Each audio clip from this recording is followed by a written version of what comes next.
Okay, great. I'm waiting for Glendia. Glendia.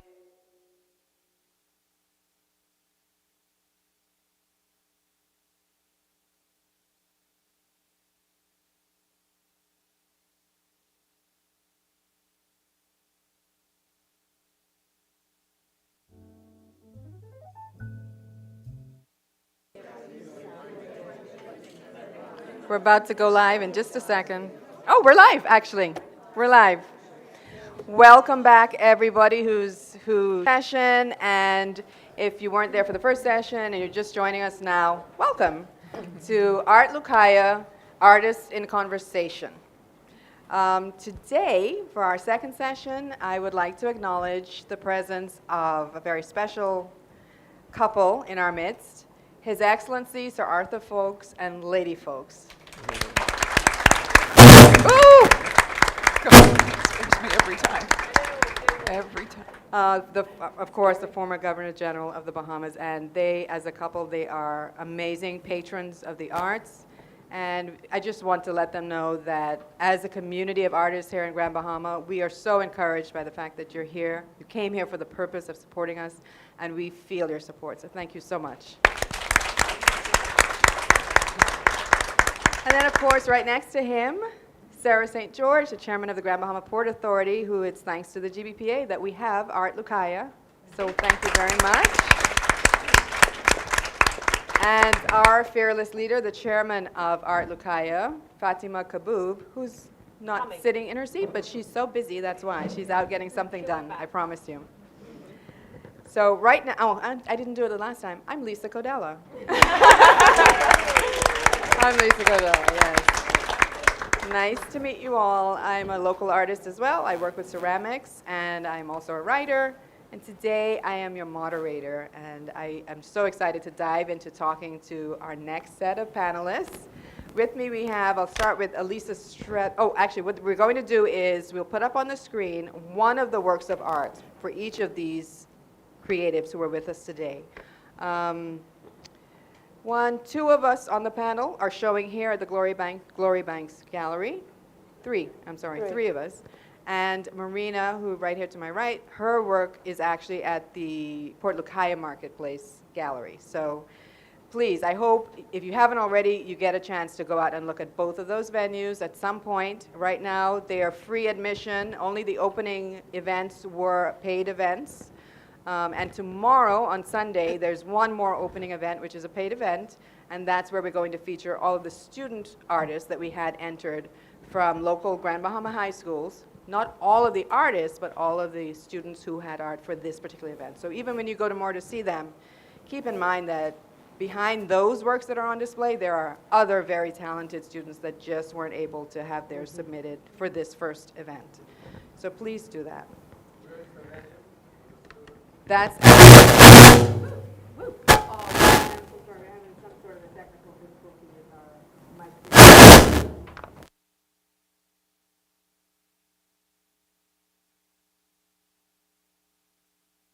yeah.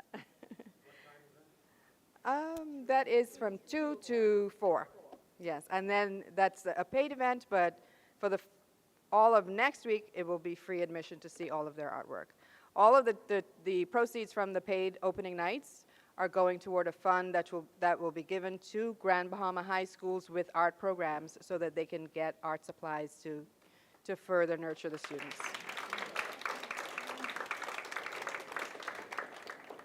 So our format, what we're going to do is I will put up on the screen an image of one of the pieces of each person's artwork, and they will tell you a bit about their process, their inspiration, what went into that work. We'll go one by one, and then we'll come together as a group to talk a bit about some things concerning creativity and its impact on us as Grand Bahamians in a larger way. So let me start by introducing you to Elisa Sridhar. Elisa Sridhar was born and raised in this beautiful paradise and has always been fascinated with the ever-changing waters, foliage, and Junkanoo colors displayed throughout the islands. The undulating turquoise and ultramarine blues and greens of the water and the deceptively delicate wood roses are common in many of her paintings. The brilliant displays of color and the effects of sunlight images near the water brings to mind paintings of Brent Malone and Auguste Renoir. Viewing their works, she has attempted to be more deliberate with the use and application of colors, as well as attempt. You all know it today as UB, the University of the Bahamas. We got them started, right, Elisa? She is the founder and chair of a youth group, along with the Ministry of Youth, named Young Artists of Grand Bahama. And she produces her artwork within the serenity of her Grand Bahama Wood Roses studio. Welcome, Elisa. And what Elisa is going to talk about is this piece, Time versus a Wounded Heart. Please, Yes. go ahead. Good afternoon. Wish I wasn't the first, but I am. So I live over the bridge, and so I'm in the east of Grand Bahama, and we had probably over 20 feet of water in our home. So our home was actually devastated. My studio is actually a part of that home. So for me, we just moved back there in December. And so it was good to be back, but it was also a little poignant because now all my art supplies are gone. All my photographs that I took, all my reference. But I also teach at Jack Hayward Senior, and a lot of the students I teach happen to come from the east end of Grand Bahama and in the areas that were flooded. So I know that I have to put on big lady shoes and let my kids know we've been through a lot, but we're still here, and we must be here for a reason. And for me, art has always been my go-to. That's how I express myself. I'm actually extremely introverted. With my kids, I'm so good. I can let my hair down. But I found that, so what I started with was a sketchbook and colored pencils because that's always been my love. So a friend of mine gave me a sketchbook. Another friend sent me a box of colored pencils, actually from Atlanta. The National Art Gallery helped they offered to purchase materials for artists who were affected, and I was like, well, I don't even know how to start. So I did sketches, and I actually paint round, so this is actually a little deceptive. My painting is actually a round painting. I love the round canvas. I like the organic shape. And I got 2 of these my brother bought for me after the storm because we needed clothes. I moved out of my house with 1 change of clothes for my husband and I, towels, little bit of items, thinking, okay, like every other storm, you go back, everything's good, you just tidy up. Yeah, that didn't happen. So for me, it was therapeutic in the sense that the first painting I did was of a woman rising from the water, and she had sunlight on her face, and there was clouds in the back to show, and it was called Through the Storm, so that was the first piece I created. And my husband was in the house, and he survived, but I didn't know that. So for me, it was a very difficult time because we didn't have communication. I had BTC, he had Alive, so my kids knew he was okay up to a certain point. So the last message I got was 7 feet of water in the house, 8 feet out.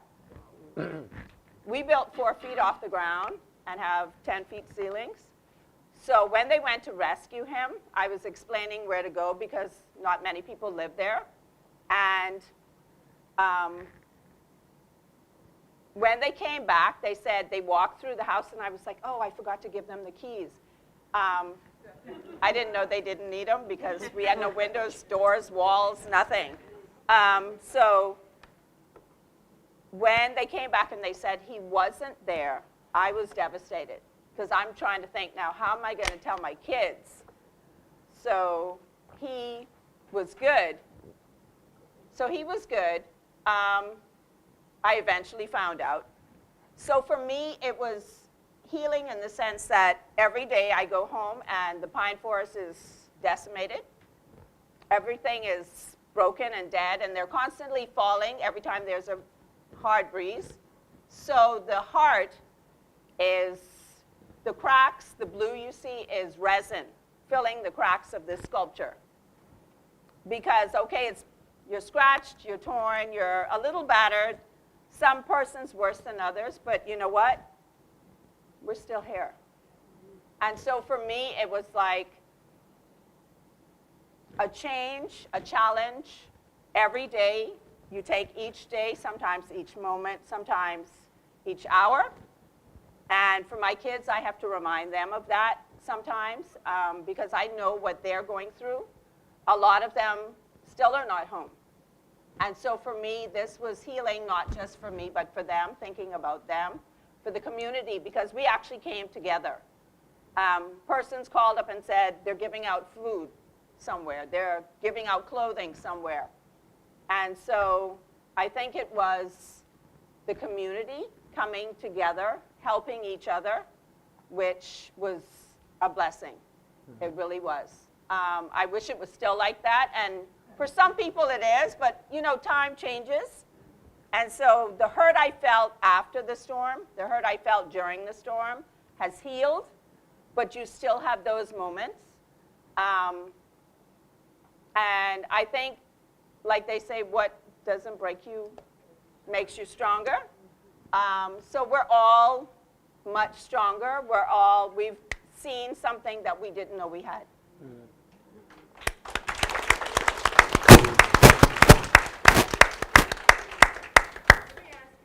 Quickly about your choice to carry those blue resin lines from the heart as cracks in her skin. What does that say in terms of acknowledging our hurt, our pain, our scars, and not trying to camouflage them? I think unless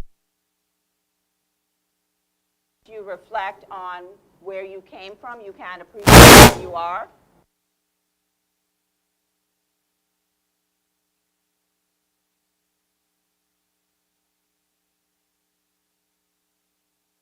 That's why I think it's so important to be kind to one another, because you don't know what people are going through. Right.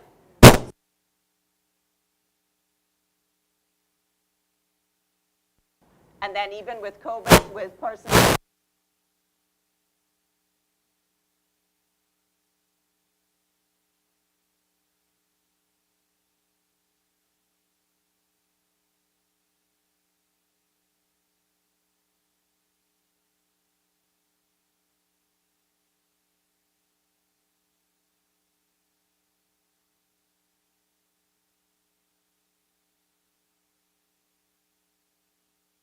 Going to be that much more.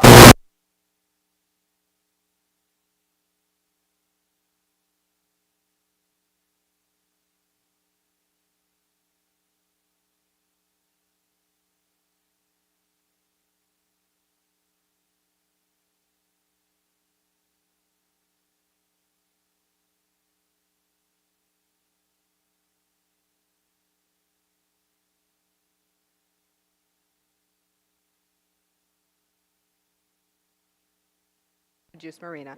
Marina Gottlieb-Sarles is a writer, healer, and singer who recently discovered a new talent for painting with inks and watercolor. Her art is inspired by the grace of the natural world, with works reflecting detailed figurative elements as well as free-flowing intuitive energies.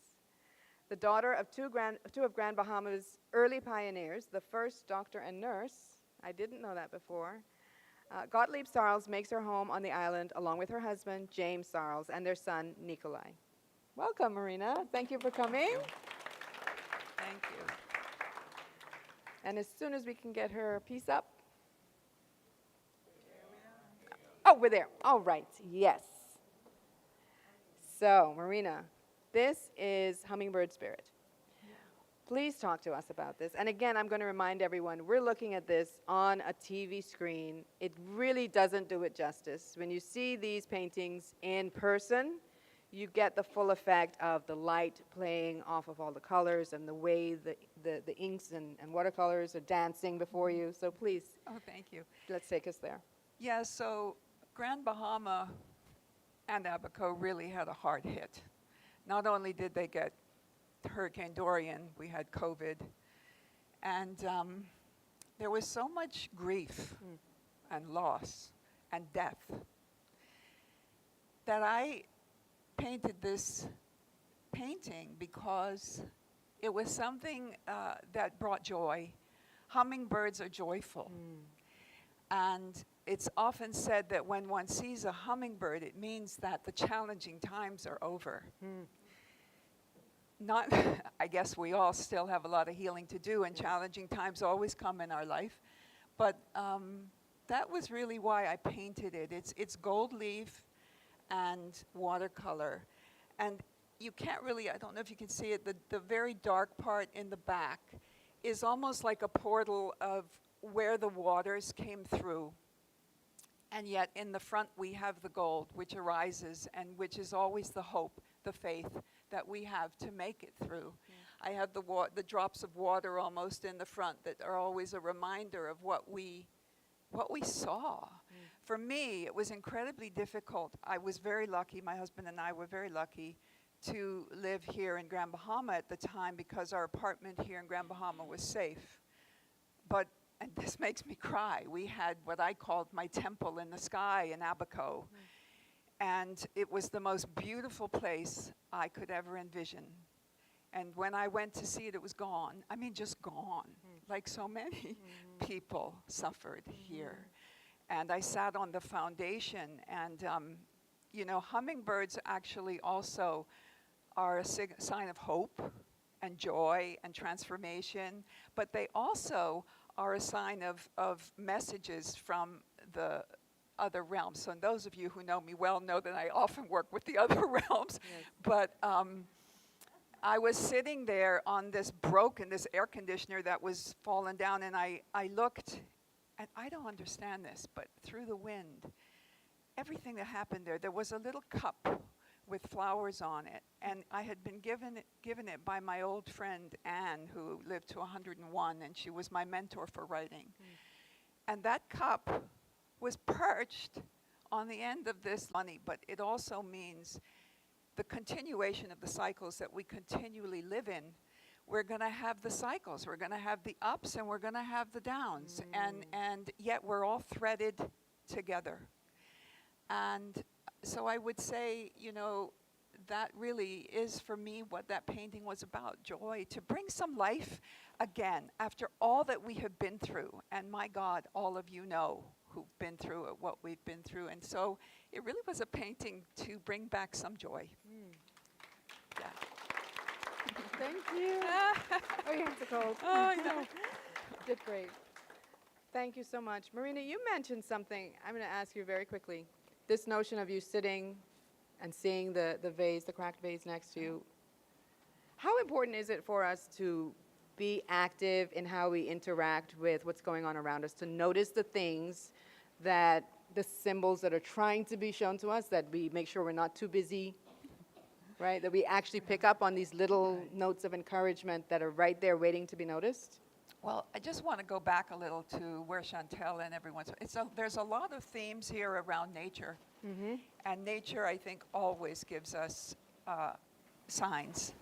So you're talking to someone who's kind of spiritual and does a lot of meditation and does a lot of work on those realms. But so I take signs really seriously. Like that cup for me was that I'm not alone, and that even if my friend is gone from this world, we are still supported by the ancestors. We are still supported by the spirits. We are still supported by Source.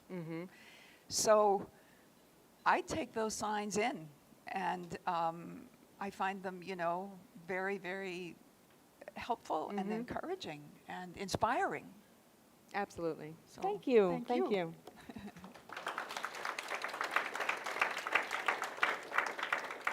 Now I'm going to invite Matthew Wildgoose to talk to us about his piece. It's called Hallelujah. Freeport native and portrait artist Matthew Wildgoose says, "My life experiences inspire my art. I am a storyteller. My inspiration comes from my desire to tell the story of Bahamians, Good art tells the story of its people. It is an historical footprint for future generations. His images of memorable people who have made an indelible mark on, are of memorable people who have made an indelible mark on culture. His bold compositions are crafted with confident brushstrokes that are so lifelike, his subjects appear to be bursting off of the canvas. He's a graduate of the College of the Bahamas with a degree in art, and he spent some years further developing his talent, but he decided to become a full-time professional artist in 2013. And now, since 2021, Matthew has also been teaching